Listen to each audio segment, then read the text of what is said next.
Despite herself, she smiled wistfully and picked it up. As a child, she'd seen a whole group of the tall, gentle giants at the zoo before they'd become so horribly rare. Gently setting down the giraffe, she picked up the first batch of pads to move them aside, when the top pad's large old man scrawl caught her eye. She eased onto the edge of the bed and read it closer. "Few true friends have I known, and 2 were giraffes. One that didn't kick me dead, and one that saved my worthless orphan life, and your worthy precious one. They're both long gone, and soon I'll be gone, which'll be no great loss to be sure. But the man on the TV just said that soon there'll be no more giraffes in the world at all, gone with the tigers and the elephants and the old man's sky-blanketing pigeons. Even as I punched the screen to shut him up, I knew it could be true.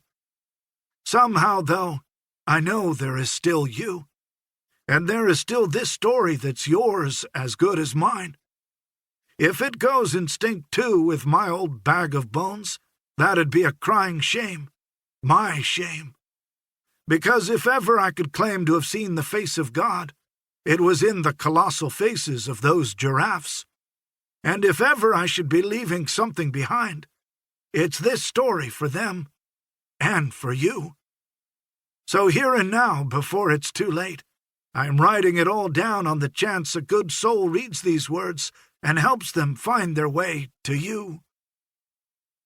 With that, the VA liaison untied the first batch and, forgetting all about her schedule, began to read.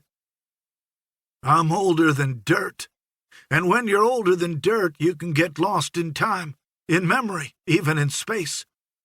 I'm inside my tiny 4-wall room with the feeling that I've been gone. I'm not even sure how long I've been sitting here. All night, I think, since stirring from my foggy mind to find myself surrounded by other old farts staring at a fancy TV. I remember the man on the screen talking about the last giraffes on Earth and rushing over in my wheelchair to punch him. I remember being pushed back here quick and a nurse bandaging my bleeding knuckles. Then I remember an orderly making me swallow a calm-down pill I didn't want to take. But that's the last time I'll be doing that, because right now, pencil in this shaky hand, I aim to write down one singular memory, fast as I can.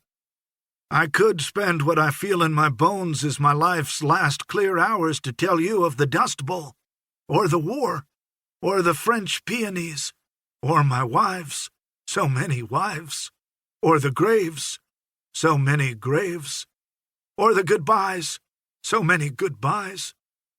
Those memories come and go here at the end, if they come at all anymore. But not this memory.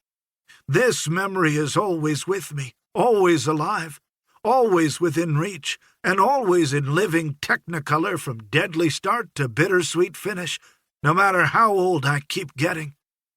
And Red, old man, sweet wild boy and girl, oh, how I miss you. All I have to do is close my worn-out eyes for the smallest of moments, and it begins. 1. New York Harbor. Boats were flying through the air, streets were flowing like rivers, electric lines were exploding like fireworks, and houses of shrieking people were being blown out to sea.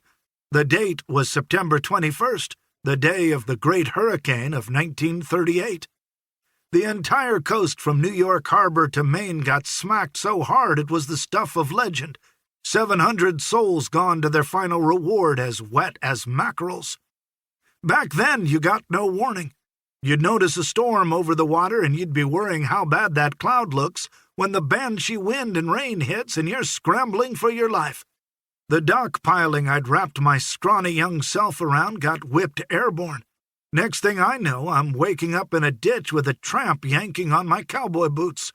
Seeing me rise from the dead, he yelped and ran. I was still in one piece somehow, if black, blue, and bloody, with only my suspenders popped off and gone.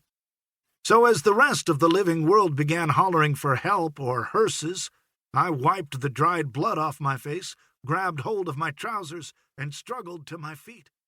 The boat